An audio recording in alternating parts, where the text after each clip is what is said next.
rumangsa lega rasaning atiku. Dina iki Raden Raja Mala Adipati Kencaka rupa Kenca wis prapting lampus. Nalika aku medhah Wirata mbiyen nganti ora bisa kasembadan awit saka kridhaning Senopati Wirata. Raden Kencaka rupa Kenca. Nganti aku teluk satemahku gelem dadi krereane Adipati Kencaka rupa Kenca. Ning saiki Praja Wirata wis ora ana senopati sing gamben, wis ora ana senopati sing ampuh. Ing kene Susarma kepara rumangsa lega. Bakamitung wanci sing trep baleni bedhah Praja Wirata jaluk utari.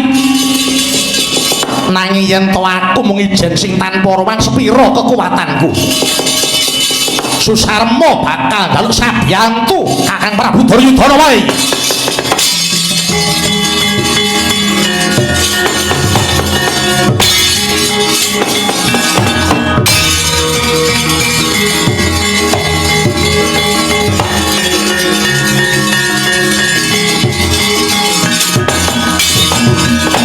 Iku sanyatane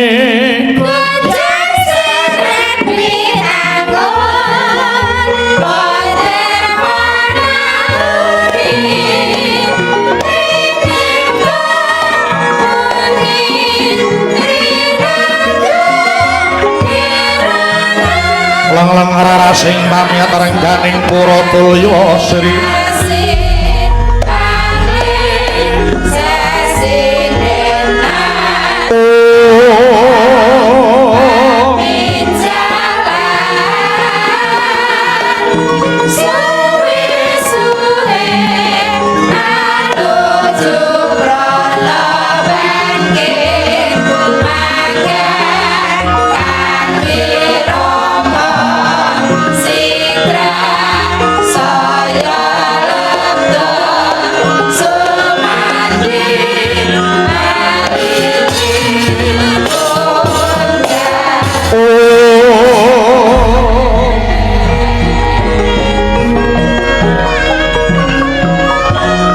sapot ingsun tumiling angulati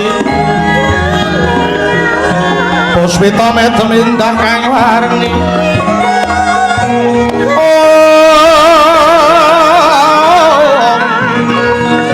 Sudaring taman hanon kang sekarawarass iki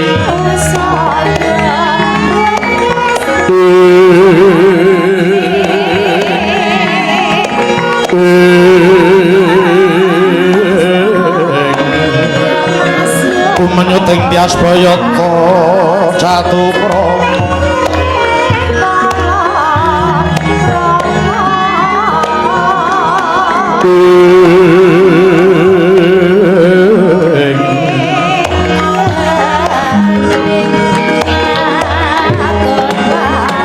minangka candhaing lampah olah menika warnani rogo melaring Praja Ngastina Gajah Liman Benawi inggih sinebating Kuru Janggala.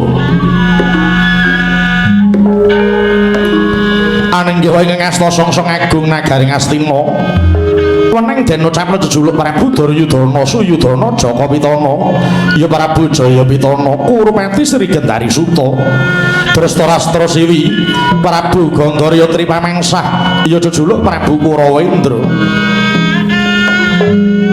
Nujuaris mati sangkatong miyos mirungganing Pandhapi Agung lenggah dampar kencana sesemek permadani pinulas kang sekaratan njung sinebaran Warapsari Kinanda Widul Sedebat Kasturi satemah wongas gandane sangkatong temeking pangurakan Jawi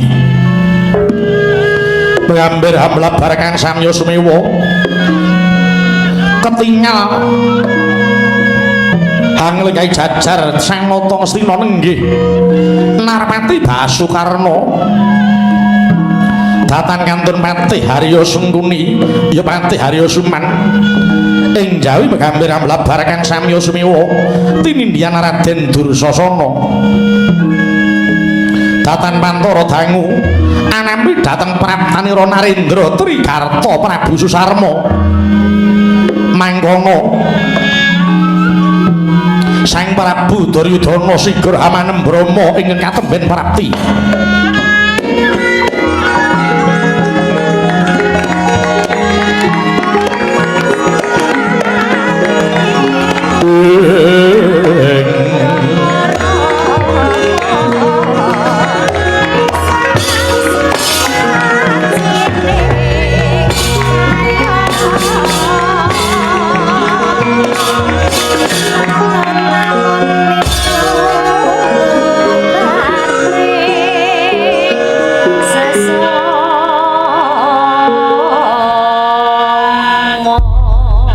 Palugon lakoning lekas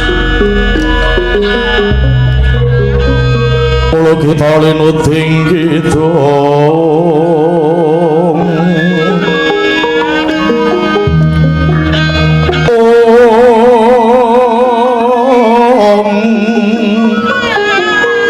kadung kadereng hamomong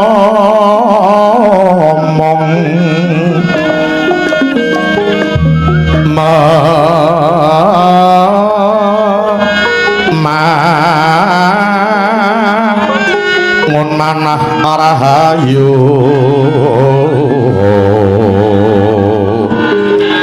ayo ana kang tanagolong gumolong manatu kara karanane ora mangapus puspita wangsalan semon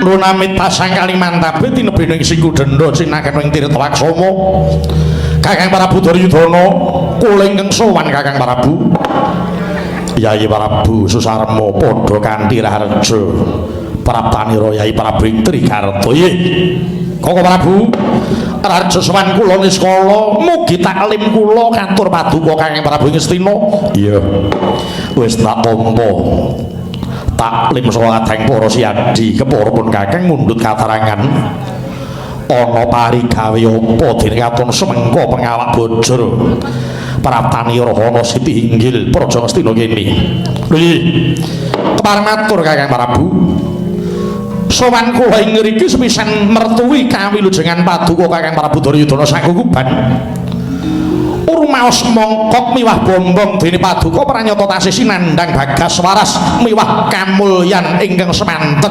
agengipun antuk pangestune kadang para siadi pun Kakang isih pinaringan seger waras lan nampa kamulyan saka kang gelar jagat nggih Kakang Prabu kula ngempek eyom dhateng kamulyan paduka Kakang Prabu Ngastina ana kalih sowan kula menika kepengin saya ngraketaken kekadangan ing antawisipun negari Trigarta tuwin Ngastina awit saksampunipun kula kekadangan kaliyan negari Ngastina menika kasil anggen kula dedagang apiun miwah candu saya nderbala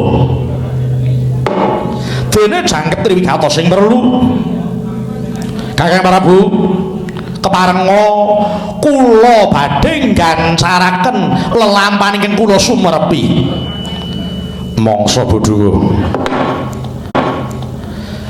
Kakang Prabu nalika semanten kula sesarengan kaliyan Raden Patih Kincaka saha Raden Urupa Kinca ugi mboten kantun Raden Rajamala saperlu damel lontran-lontran wonten negari Wirata dasaripun Dipati Kincaka sakadang sampun dangu anggenipun milih palengganipun Prabu Makswapati.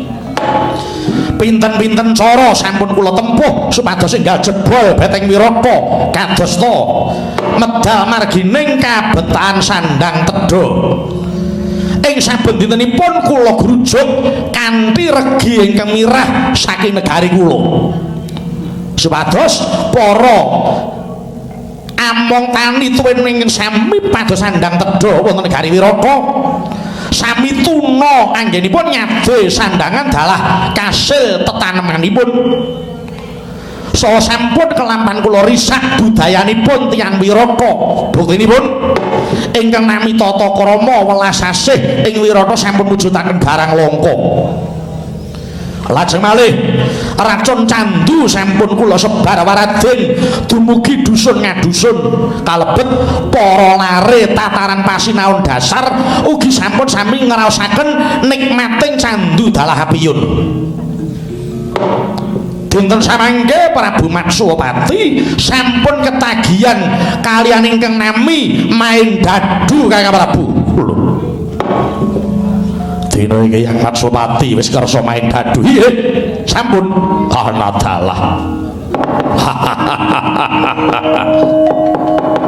tegese wis nemen urusaking budaya Wirata menapa malih sakmenika laladan Wirata saben dinten mesti wonten darjah ingkang nuwuhaken pepejah Kakang Prabu Duryudana mboten perlu gumun bilih Narapraja Wirata sami jotosan piyambak-piyambak sami mboten gathuk pemanggihipun lakar kula ingkang damel menika dereng bab nggih nerayaan bondo negari Kakang Prabu wasipun negari Wirata sampun kula damel kisruh mengkono Yai nggih dados ringkesing rembag panggenan ngrisak kekiyataning budaya sampun kelampan kula tindakaken wontene babakan ngrisak kekiyatan lair ugi sampun dipun tindakaken kalian Kakang Dipati Kencaka sakadang kanthi pawatan aben sawung menungso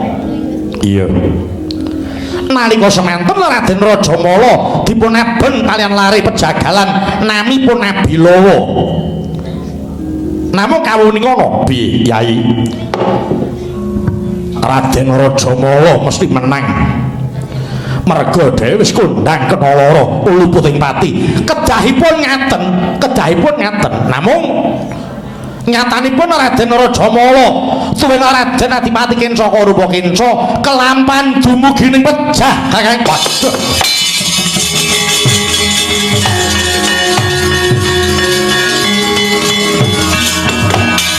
kagiat risang kabirangmu rinanggo dinembet ombet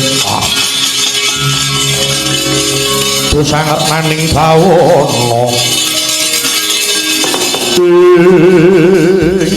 ya jagat Dewa Bathara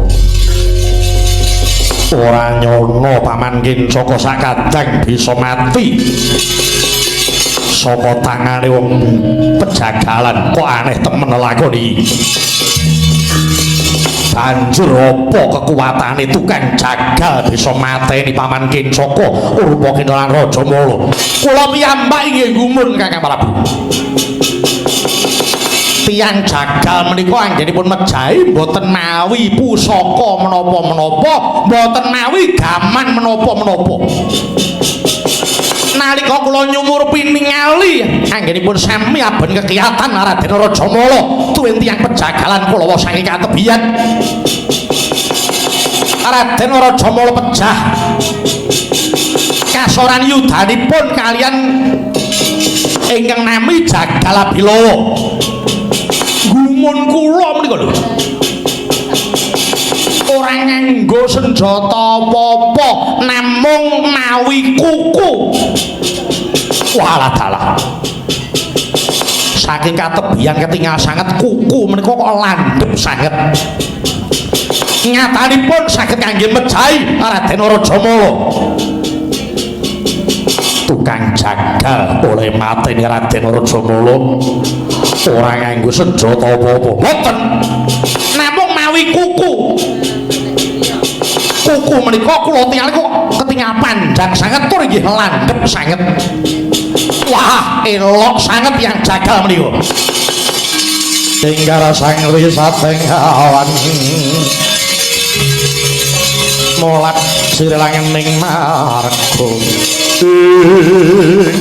sinuwun Paman Sengdewi menapa wonten kepareng paduka sinuwun kula badhe sabejagong kalian Prabu Susarma mangsa Budhawa tak borongake Paman Sengguni iye sareng Sang Prabu Susarma paring dawuh wonten tiyang ingkang pendamelanipun namung jagal mongko sing jeneng jagal kuwi mung mateni kebo karo sapi. Iye. Paduka kula paring dawuh ingkang nami sinten kala wau Jagal Abilawa. Iye Jagal Abilawa anggenipun ngasoraken Raden Rajamala mboten mawi gaman menapa-menapa. Mboten mawi gada, mboten mawi pedhang, mboten mawi tumbak. Namung mawi menapa? Namung mawi kuku kemawon ing ketingal panjang tur landhep sanget. Sinuwun Paman Sengguni piye? Menapa paduka supe? Jagat menika pawongan ingkang anggadhahi senjata mapan wonten kuku mboten wonten sanes namung kejawi kang ngrayi Werkudara inggih Bratasena. Menika kula sampun nemtokaken bilih wedal menika Pandhawa sami sesingidan wonten Wirata Sida Sida konangan.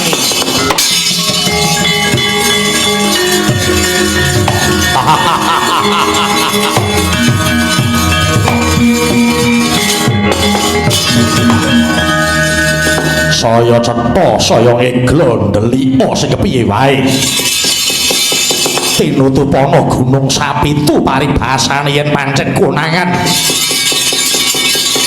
dina iki Pandhawa sesingidan ana ing Praja Wirata. Inggih sinuwun prayogane kepiye? Lah inggih monggo Pandhawa ingkang sampun ketingal sesingidan wonten Wirata paduka sinuwun kula kanthi ngupadi para Pandhawa menawi Pandhawa pinanggih Pandhawa kedah mangsuli paukuman malih 12 taun mapan wonten lebeting wana setunggal taun sesingidan wonten lebeting Kitha Ageng. Mangkono inggih tuwin kula sampun saged nemtokaken bilih Kang Hyang Wirata menika mesti mayungi dhateng para Pandhawa. Yen pancen kaya mengkono apa kudu Praja Wirata dibuyuki Batang Sayuta menika malah langkung merayu. Kula sarujuk sanget.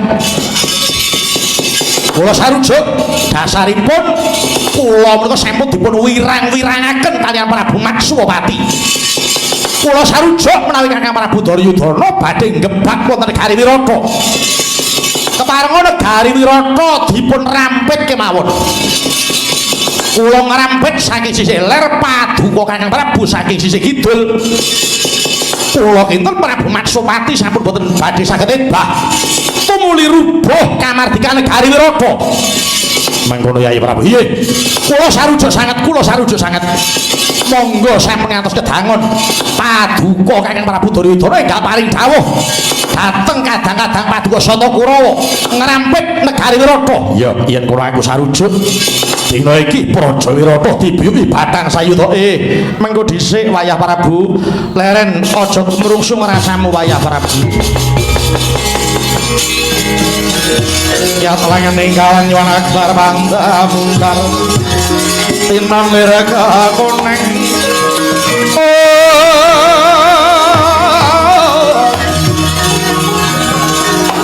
curem sarate tanpa dangka sorlan pacari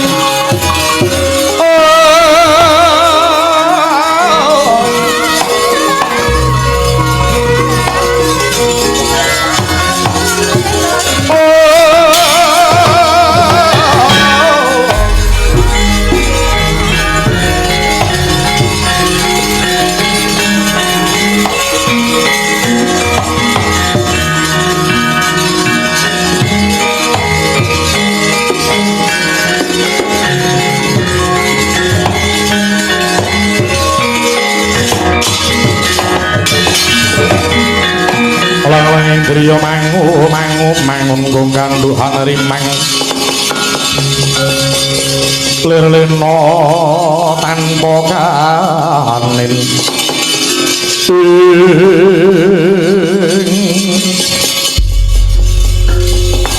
engko dhisik wayah Prabu sareh. Wah, nganti sira ninggal sasana Ndrawina deteke mung bakal sapatemon karo Dayoh sing lagi tumeka ning Praja Ngastina. Nganti para sesepuh tok singkur ora tok jak rembungkan. Wayah Prabu, kepareng apa Eyang nyuwun katerangan? Nggih, kados pundi? Pun Eyang mireng lamat-lamat pangandikamu kelawan tamu sing katemben prapta iki. Apa bener lamun sira bakal bedah Praja Wirata? Nggih. Leres. Leres. Banjur lumute negara Wirata kuwi apa? Eyang Prabu Matsowati sampun wanuh-wani nutupi dhateng Pandhawa anggenipun sami sesingidan. Mongko Pandhawa menika kelilip tumraping Duryudana. Sami kalian Eyang Mangsah Pati menika mbiyantu dhateng Pandhawa. Sinten kemawon ingkang mbiyantu para Pandhawa kula anggap satru bebuyutan. Wayah Prabu pun Eyang arep takon badhe dangu menapa? Apa wong perang kuwi ngrampungke perkara? Yen kira-kira perang kuwi bisa ngrampungke perkara, perango, ayo perango. Yen perlu tak tomboki nyawane Begawan Bisma. Eling wayah Prabu. Kawulamu kuwi butuh ayem tentrem, murah sandang, murah pangan, gampang golek pegawean, satemah bisa nyukupi kula wargane. Lamun kawulamu ayem tegese negara Ngastina iki uga tentrem. Merga Ratu Gustine tansah gawe nak tiasing sesama. Lah yen dina-dina sing tok ajab mung nggonmu kepengin mateni Pandhawa, bedah negarane ngeliyan kanthi kekuatan. Lanjur sok kapan olehmu mikirke marang kebutuhaning kawulamu? Koko Prabu, kula suwun paduka sampun ngantos mendho ing pamiluta. Sampun ngantos mundur ing geguntur. Kula imutaken Koko Prabu, bilih pendhita menika pendamelanipun namung puji dikir puja brata. Menawi bab peperangan menika mboten perlu ngembek dhateng para brahmana. Mangke pindak menceng gegayuhanipun kepara saged ngendhoni lampah paduka Kakang Prabu. Awit pendhita menika sampun loya tandangipun, kendho ototipun mila menawi dipun dherekaken majeng wonten pabaratan malah ngribet-ngribeti lampah. Monggo kula suwun kenceng tekad paduka Kakang Prabu Duryudana. Susarma, nek ngendika ki latine dijaga. Nek ngendika ditata. Kowe iki ratu lho Sang Prabu. Menika kedangon penemban. Susarma lambemu ki bosok ngaten lho.